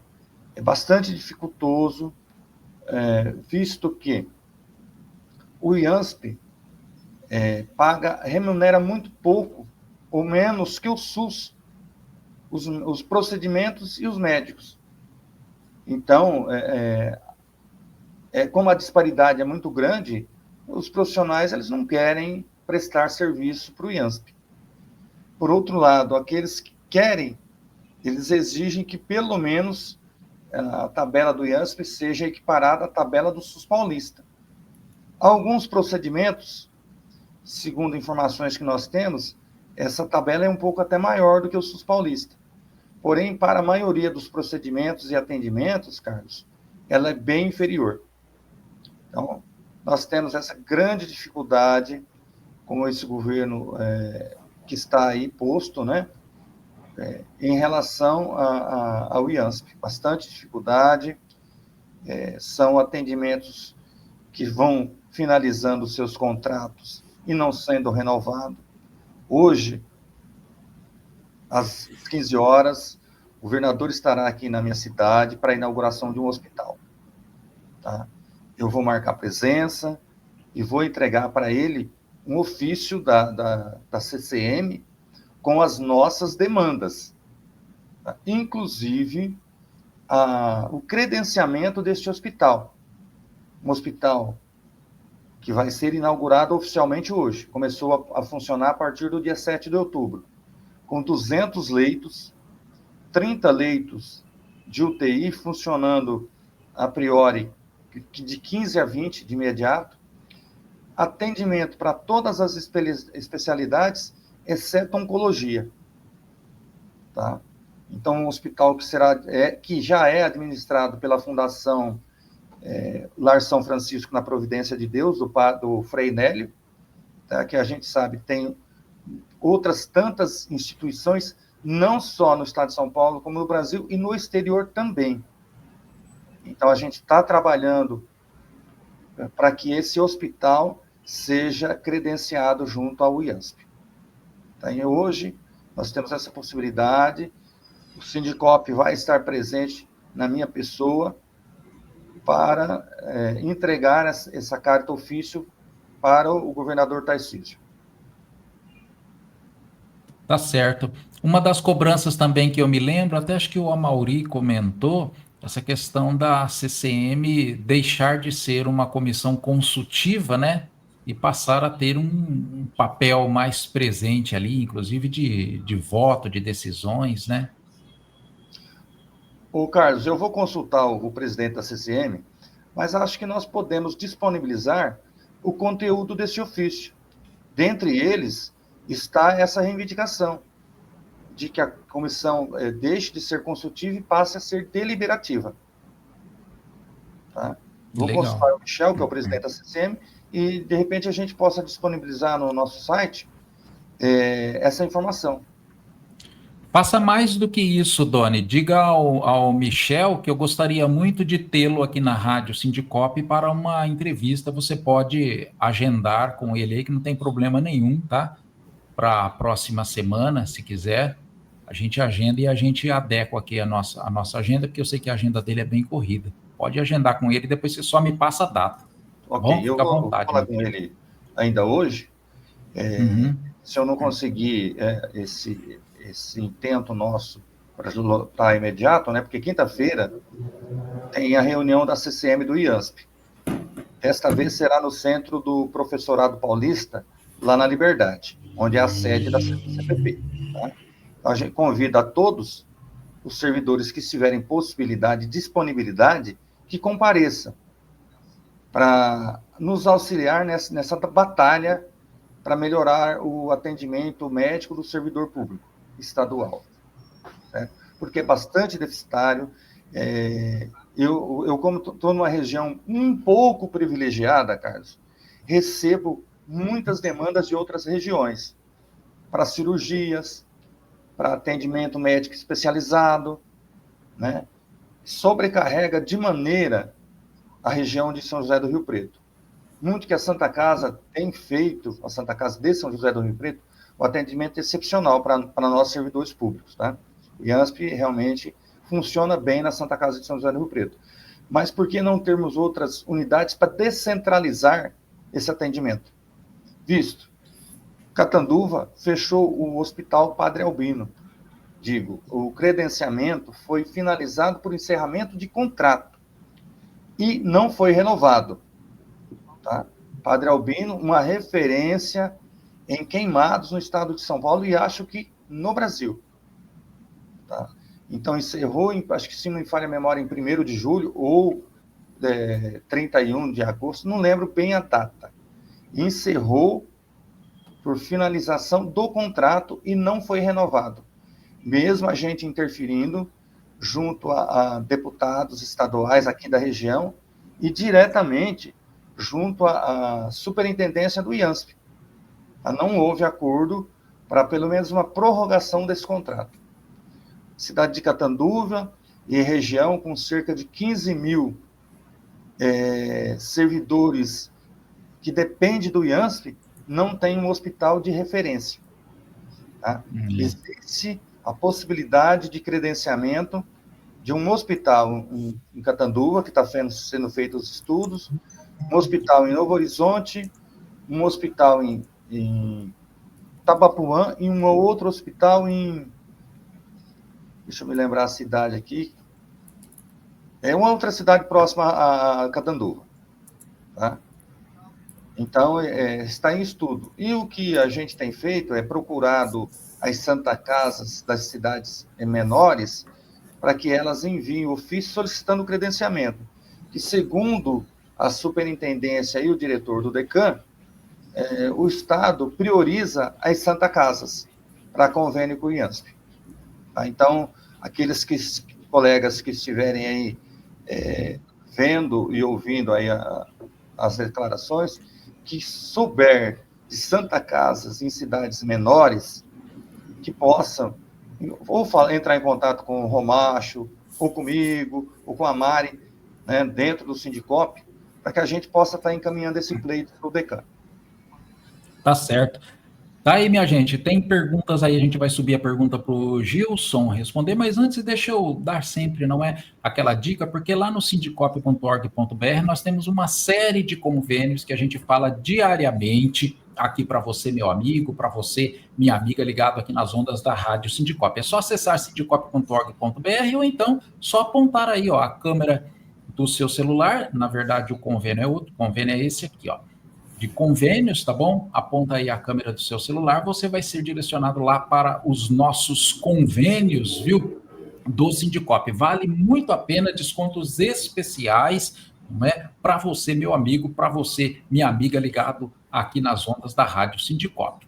Beleza? E aí a outra dica que eu trago também para você, que é um outro QR Code, que é essa daí, ó. Esse outro QR Code, filice ao Sindicop. Não é sempre importante você ter aí no dia a dia, você nunca sabe quando é que vai precisar, por exemplo, de uma defesa jurídica, né? Você nunca sabe quando é que vai necessitar do departamento jurídico. Então, vale muito a pena se filiar ao Sindicop, beleza? Se não der para você acessar agora o QR Code, não tem problema, depois você acessa sindicop.org.br e beleza, lá tem o Filice, tá joia? Deixa eu trazer aqui uma questão para o Gilson. O Gilson, a questão aqui que eu vou trazer do nosso amigo aqui primeiro, o Renan Reis, né? O Renan Reis, deixa eu subir aí. Obrigado, Renan Reis, pela sua participação. Alguma coisa, alguma novidade, alguma discussão, Gilson, sobre a questão da diária de alimentação? Nessa conversa não, né? Mas assim, como lá no começo do ano o secretário nos disse na reunião que participamos, que questões operacionais a gente conversa com o diretor-geral da Polícia Penal. Essa questão aí, que envolve salário, dinheiro, vai ser pauta de conversa com o secretário, né? Que é a questão política. E a gente acho que até fez esse ofício lá no começo do ano falando disso aí, mas não teve devolutiva nenhuma, tanto que no momento do aumento aí, né? A justificativa é que teve um esforço muito grande para dar 5% de aumento para nós. Que o Estado está quebrado, que o Estado não tem dinheiro, e aí, inclusive, né, falar um fato assim, pitoresco, numa das idas na Assembleia Legislativa, eu e o Tony, visitando um deputado lá, ele nos disse que o governador ainda conseguiu dar esse aumento de 5%, que foi um esforço conjunto, inclusive em conjunto ali com a Assembleia Legislativa, com a base de apoio, que esses deputados da base de apoio do Tarcísio, eles abriram mão de emendas, que eles teriam direito, para poder dar 5% para o funcionalismo. Só que, depois do aumento de 5%, o governador mandou, se eu não me engano, 2 projetos para a Lesp, aumentando o salário de algumas carreiras e criando até, né, algumas carreiras ali que não existiam. Que o custo disso para o Estado de São Paulo foi maior até do que os 5% dado de aumento de forma linear para todos os servidores públicos do Estado de São Paulo. Polícia Civil, Militar, Saúde, Educação, para todo mundo. E aí você vê, então, que assim, né, essa complacência da base de apoio do deputado Alesp com o Executivo, a gente chega ao ponto de ouvir uma coisa dessa de um deputado, né? É uma situação assim que eu gostaria de ver provado, né? Eu queria ver que os deputados colocassem a base de apoio do governador, que eles abriram mão das suas emendas para o governador dar 5% de aumento para o funcionalismo público estadual. E então, se tiver alguma coisa com relação a dinheiro, vai ser o ano que vem, porque é um ano eleitoral. E o governador que aí está, ele pretende a reeleição, né? Porque ele ainda não se definiu se ele vai sair candidato a presidente, mas muito provavelmente ele vai optar por permanecer concorrendo à reeleição aqui no estado de São Paulo. Então, pode ser que o ano que vem, eu esqueci o nome do colega que perguntou, né? Pode ser que o ano que vem venha aí um pacote de bondades do governador Tarcísio, que ele traga essa diária alimentação, porque nesse ano eu não acredito, viu, Renan? E tem também a questão da previsão orçamentária, não é? Que precisa e que é importantíssima ali, já estar previsto, porque aí evita problemas, né? Aí o deputado não precisa, né? Isso é muito importante. Aliás, estamos terminando agora já até as audiências, não é mesmo? Sim. Bom, gente, eu acho que é isso. Tem mais algum tema? Deixa eu ver perguntas aqui, o pessoal parabenizando, não é? Nosso amigo Eduardo Blasques, diretor de comunicação do Sindicop, falando da luta, do engajamento. O pessoal Milton também... Aires. O Milton. Vamos ver aqui o Milton Aires. O Milton falando sobre a questão do imposto sindical, não é? Que nós falamos aqui. Vale sempre a gente lembrar, né, Gilson? A gente sempre lembra sobre essa questão aqui, que nós produzimos um histórico. Eu vou até achar a reportagem enquanto o Gilson comentar aí para colocar o link aqui, porque lá a gente tem todas aí uma série de entrevistas falando sobre esse assunto, tem inclusive documentos, tem prints, inclusive, apontando quem foi que foi contra a categoria, né, e que fez com que ocorresse esse imposto sindical, né, Gilson? Sim. Então, Milton, a informação agora é que há poucos dias aí saiu um despacho do desembargador cobrando a Fazenda Pública se ela já tinha promovido a devolução. Então, não é bom ninguém ficar peticionando no processo, que cada vez que peticiona pode atrasar mais.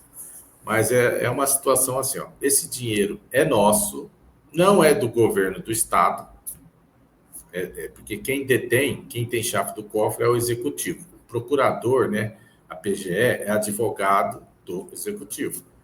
E a gente não entende por que a demora.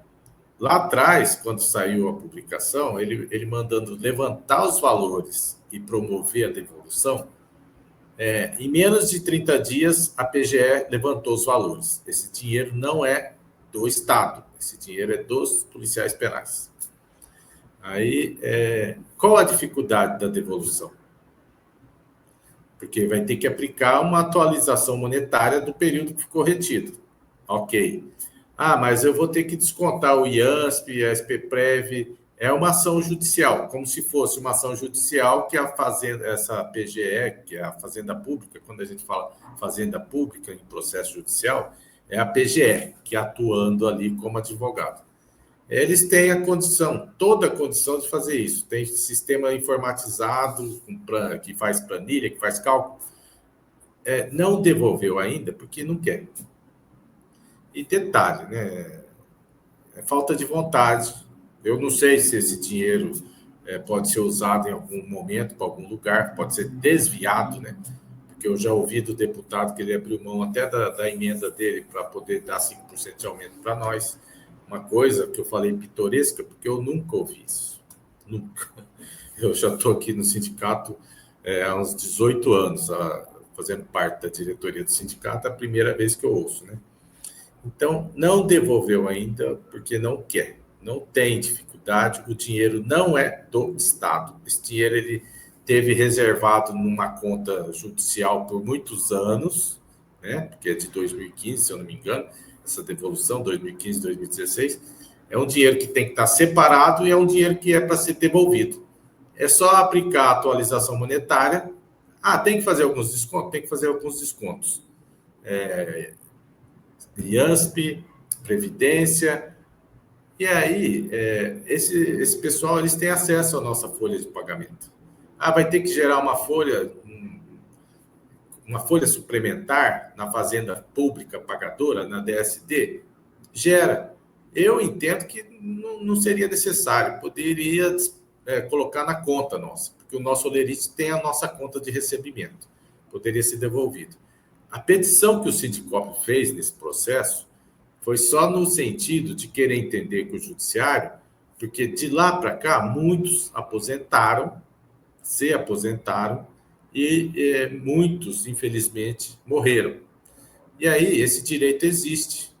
Abre o direito para os herdeiros, né? A viúva, quem for, quem seja. E quem faz o pagamento desse pessoal aposentado e pensionista é a SPPrev.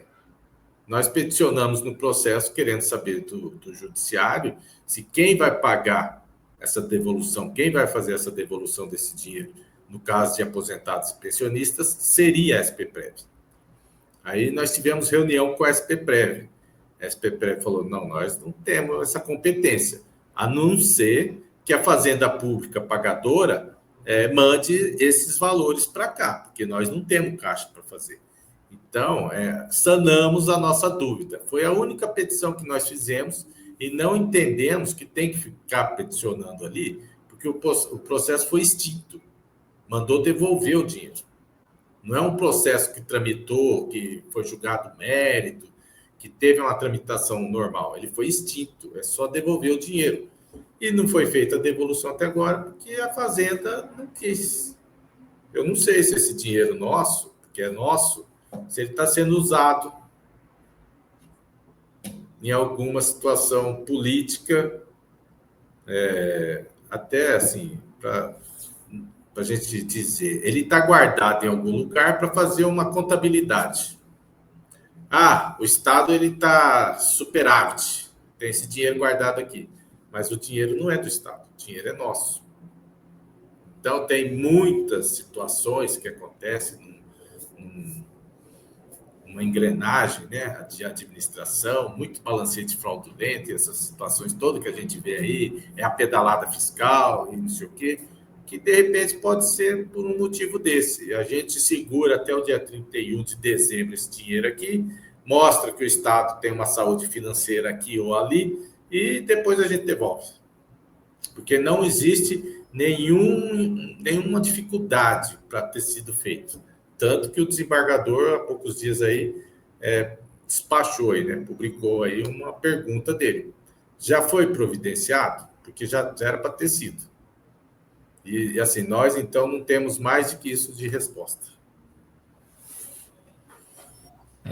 Tomara que tudo isso venha corrigido na conta do policial penal, não é?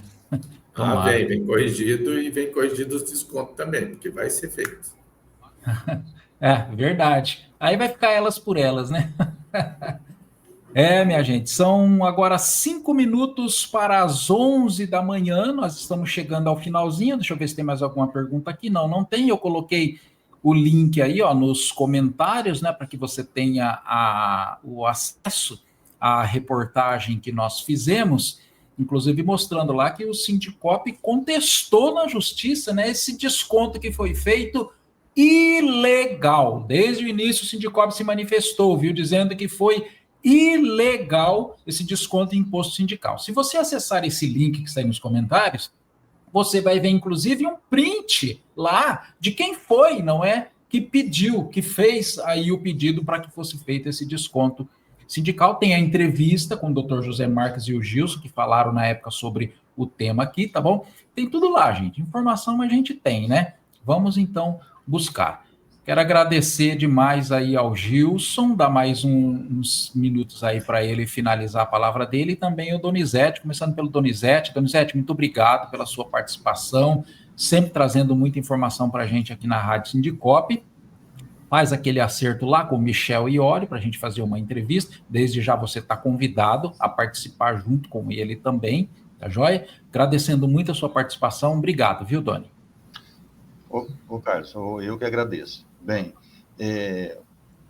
nos últimos comentários aqui, falar da boa receptividade ou da ótima receptividade do Sindicop, né, na presença do Gilson, eu que participei, o nosso amigo Eliseu, com o diretor-geral da Polícia Penal. A gente foi muito bem recebido, nós tratamos de vários assuntos, e com muita parcimônia. Foi um negócio muito bom. É a segunda vez que eu participo com ele de uma reunião, né? E nós levamos as demandas que a gente recebe, tá, para ele, que é uma pessoa muito sensível por ele ser um policial penal operacional. Ele tem essa sensibilidade. Só que acima dele tem o secretário. Eu acredito que ele, né, dentro dos limites da sua atuação, ele vai indo muito bem, tem ótimas intenções para com a categoria, e se fosse vontade dele, a gente estaria talvez num outro patamar, né? Então, sem muito elogios e mais devaneios, nossa recepção lá na sede da Polícia Penal foi excelente, né? Participamos o Eliseu e o Gilson, uma conversa amigável e de alto nível.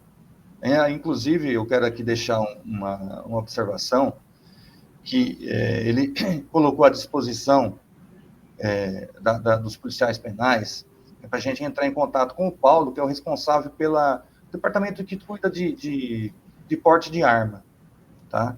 Inclusive, eu falei sobre uma arma que eu adquiri e ainda não consegui pegar, tá? Então, ele vai me auxiliar e auxiliar quem for necessário. Levantando também que a gente levou uma demanda que tem um colega que está com o porte de arma há 8 meses para retirar, né, Gilson? E ele falou que não tem nenhum porte de arma atrasado, tá? Então, quem tiver alguma reclamação nesse sentido, faça contato com o sindicato, porque a gente vai levar a demanda para quem de direito, tá? Quanto ao IANSP, a batalha é contínua. Eu participei anteriormente, entre os anos de 2012 e 2015, e agora, novamente, estou na Comissão Regional aqui de São José do Rio Preto, e batalhando para todos os servidores públicos, né? Lembrar que servidor público é essencial para a administração pública em geral, né? E o que diz o servidor público? Servir a quem? Servir ao público, né? Então, por isso, esse engajamento para a nossa categoria, né, dentro dela em específico, mas para todos os servidores públicos no âmbito do IANSP, tá? Principalmente para as cidades que não têm nenhum tipo de atendimento, que não tem hospital. Só um exemplo, Presidente Prudente, região grande, não tem hospital que atenda os conveniados do IANSP. Tá? E a gente vai continuar nessa batalha, e aqueles que tiverem demandas, por favor, encaminhe para o sindicato, que com certeza chega até os representantes do sindicato que atuam no IANSP, e a gente vai levar isso para discussão nas reuniões. Eu peço desculpa aí que eu estou um pouquinho afônico, eu cheguei hoje de manhã de São Paulo, fui na segunda, voltei hoje, e toda semana está sendo desse jeito. Vou na segunda, volto na quinta, volto na sexta, tenho batalhado bastante lá na Assembleia, é muito difícil para a gente estar conseguindo agenda com os deputados. Normalmente a gente chega até o chefe de gabinete, mas em razão das agendas dos deputados, a gente não consegue ter uma agenda pessoal com ele. mas nós temos uma aí já agendada para o dia 11. Essa semana que vem, provavelmente, volto na Assembleia e vou verificar a agenda com outros deputados para levar o Sindicop e levar as demandas dos policiais penais e também do IASP. Muito obrigado a todos, obrigado aí pela paciência em nos ouvir. Nós que agradecemos, viu, Donizete, pela sua contribuição. Se você tem alguma pauta, alguma indicação, quer acompanhar alguma entrevista, tem algum tema importante, fale conosco, dá o print aí na tela, ó, 99842-5509. Gilson, muito obrigado pela sua participação, pelas suas contribuições, não é? E por sempre estar aí defendendo a categoria junto com toda a sua diretoria. Obrigado, Gilson. Obrigado, Carlos. Obrigado a você, obrigado, Donizete, e a todos que nos acompanham. E nós continuamos aqui, né, fazendo a nossa luta, o que nós nos propomos a fazer, tanto no âmbito Estado quanto nacional, né? O Sindicop é parceiro da AGP Brasil, a gente tem essas pautas nossas locais e nacionais, e em todas as frentes nós buscamos atuar, assim como no IANSP, todas, na Assembleia Legislativa, e vamos continuar aí. Enquanto acreditar na luta, nós vamos estar defendendo a categoria de policiais penais, buscando o reconhecimento e a valorização que merece os policiais penais de São Paulo. Muito obrigado a todos, até uma próxima participação, Carlos. Valeu, tá aí. Eu falei com o presidente do Sindicop, o Gilson Barreto, com o diretor, o Donizete de Paula Rodrigues, sobre essa reunião com o diretor-geral da Polícia Penal. Depois, no período da tarde, a gente vai editar, fazer a reportagem, disponibilizar aí para que você curta e compartilhe. Lembrando, acesse diariamente o sindicop.org.br, onde tem todos os detalhes aí da informação que você precisa para ficar sempre muito bem informado. Também as nossas redes sociais. Importante, gente, você curtir as nossas redes sociais, você seguir as nossas redes sociais, porque lá tem conteúdos, sim, fundamentais, tratando de coisas até que às vezes a gente não trata no site, às vezes não trata aqui na rádio, e tem conteúdos importantes lá. Então, procura seguir, procura curtir, procure acompanhar, porque tudo isso é feito para você, policial penal. Tá joia? Valeu, minha gente. 11h01, estamos finalizando o programa Revista Nacional. Fiquem todos com Deus, que Ele traga muita saúde, muita paz e muita força para você e para sua família. Valeu, gente. Até amanhã. Grande abraço a todos. Tchau, Doni. Tchau, Gilson. Até mais. Tchau, tchau.